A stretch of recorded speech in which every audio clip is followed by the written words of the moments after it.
Okay, so we're back with Mark McDonald, the automotive genius. He's removed the engine from the 1949 Willys Overland Jeep and he stripped it. So what have we got here then, Mark?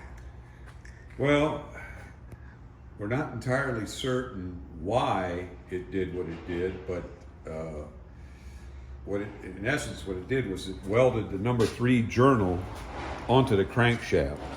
So when I pulled the crankshaft out of the engine, as you can see right here, I had to chisel these bearing shells off because they were welded right here. Now it looks like it just took off the babbited material, which would probably be like a tin babbitt plus a layer of copper. So it just got that area hot, and in it just, luckily they shut it down before they really galled the crankshaft. It might polish out. We'll have to take it to the machine shop, but it's just had no oil. That's what the real problem was. And but the only real worry is it got so hot that, this rubber rear main seal is, you can see it's also melted to the crankshaft. Look at that. See, it barely wants to come off. And that area has to be cleaned up too. See, it's jammed on there. It does not want to come out. Anyway, we got it out, but it's actually burned it and melted it to the crankshaft. That's how hot it got. So there was no oil there, basically. No, and it took a pounding. So not only does the crankshaft have to be cleaned up and checked, but we also have to make sure that this journal is in line with the other 2 journals. And this crankshaft has been remanufactured. It's been turned 30 thousandths. So it's 30 thousandths undersized with oversized bearings. And we know that 2 of the pistons were they were in the wrong way. The slot, the oil relief slot, is supposed to face the camshaft, and then the thrust side of the piston has a little weep hole on the connecting rod, and that goes away from the camshaft. And the numbers should also be on the camshaft side of the block. Now, I haven't pulled the camshaft yet because I have to disassemble the exhaust valves, and to do that I have a special tool to do that on this, because this is an in block valve. Right. So those have to come out. The springs have to be compressed. The keepers come out. Then the valve can be released and the whole works come out. That way, because these lifters can only be put in. They can only be put in before the camshaft. They go in through the bottom of the block. Right. So you have no way of removing the camshaft without taking the valve springs out. If you did, it would be a big fight, so we're not going to fight it. We're just going to go ahead and do it the right way. So that's where we're at. I'm suspicious that these connecting rods, these pistons may be replacement units because they don't seem to have a lot of time on them. It's hard to say though. You could take a little something, just see if we can, see any writing on the little devils. Sometimes you'll get lucky and it would be nice to see that they had been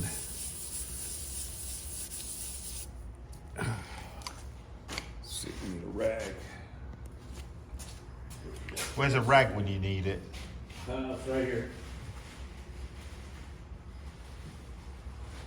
Right here. Clean rag. Okay, so you can see right here. Yep. There's a 20. Okay, and there's an arrow. So that means that that's supposed to be forward. And obviously, that looks like it's not, they put a punch in it, so it's apparently number 1. And I know someone, somewhere along the line, this was remanufactured. I don't know if that, because this is number 1, this one's number 2, this is number 3, and then the number 4 rod is actually out of a different motor because it's number 2 on its side. Okay. So this, you can see here, it's got its 2 little divots here. So that was Number 2. number 2. Not really the way I would have marked them, but that's what they did. And it does appear that these are 20,000. So it was bored. But if you, I don't know if you have your, let me get a light over here on the other side. This block is terribly heavy too. It's just a heavy little beast. Pry the little bitch up. Doesn't want to cooperate. It's so heavy, you know. Maybe with your assistance here, let's back this up just a little wee bit here.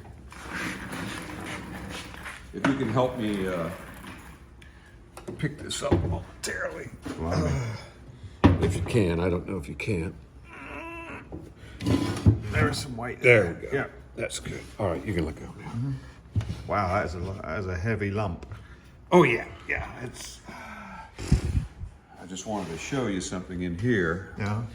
All right, I'm gonna wipe this off a little bit and get a bright light so we can see what's going on here. But I have a suspicion that whoever did the machine work on this, or the assembly, wasn't really, they didn't do as quite a good a job as you would like, because you can see these annular scratches, right? Yeah. So that's a sign that somebody attempted to finish hone it, but did not do a good job, because usually when you finish hone a block, after boring it, you run a hone in and you put usually like a 60-degree crosshatch in with your stones by stroking the hone back and forth with a lubricant. Right. And this just has like, straight annular groove, almost like the boring bar went through and then they didn't bother to finish hone it afterwards. There's no ridge, so it has very little time on it. The owner of the truck said he only put 10 miles on it, so it's highly likely that it was just faultily assembled from the very beginning. Yeah. And, just not put together right. Yeah. All of these bolts that held the cylinder head on, which should have been clean and lubricated, were full of carbon or dirt, or no one bothered to clean the threads. It had a new head gasket, but again, I don't think that it has much time on the engine. I think, and probably a good thing, because if they had run it much longer, it would have blown up real bad. Now, if you come back over here on this side, Andrew, and you look right here, this shows you all this powdered material here. This is all part of the bearing that was being shed. Right. And actually migrating outside of the engine. Wow. So, I mean, really a terrible... And that's 10 miles worth of... maybe if 20, that, who yeah, knows? yeah. We don't know. Yeah. I mean, also the flywheel is shot, the starter is shot. So this engine was giving them problems probably from the very beginning. The flywheel, the teeth are torn up. It's probably would start, and I think what it had is just low oil pressure, very low oil pressure. So we mentioned in the first one, if the oil pump was working, do we know if that was the case? Well, the oil pump needs to be disassembled. Because there was oil in it, you said. Yeah, it had oil in it. But it's very difficult to say, what shape the oil pump's in until I take it apart. let's go and look at the Willys then. So this is the actual truck. I mean, I see a little bit of material in there. I see some material in there. Now, something may have Can gone you see in that? there. Oh yeah, I see some shiny stuff down in there Yeah. now that you pointed out.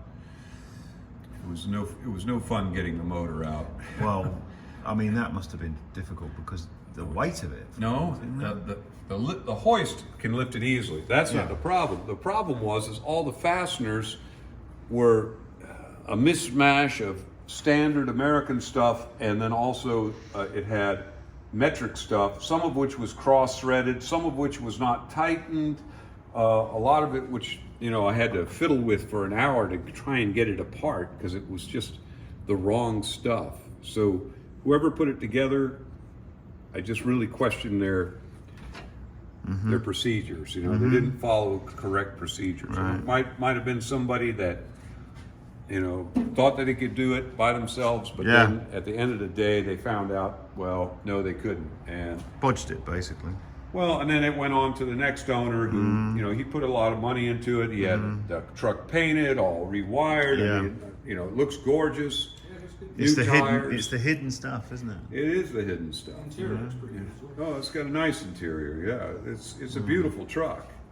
And what we're going to do is we're going to make it safe to drive, and we're going to make it to where it's turnkey reliable, just like your Toyota. You know. Yep. That's the goal.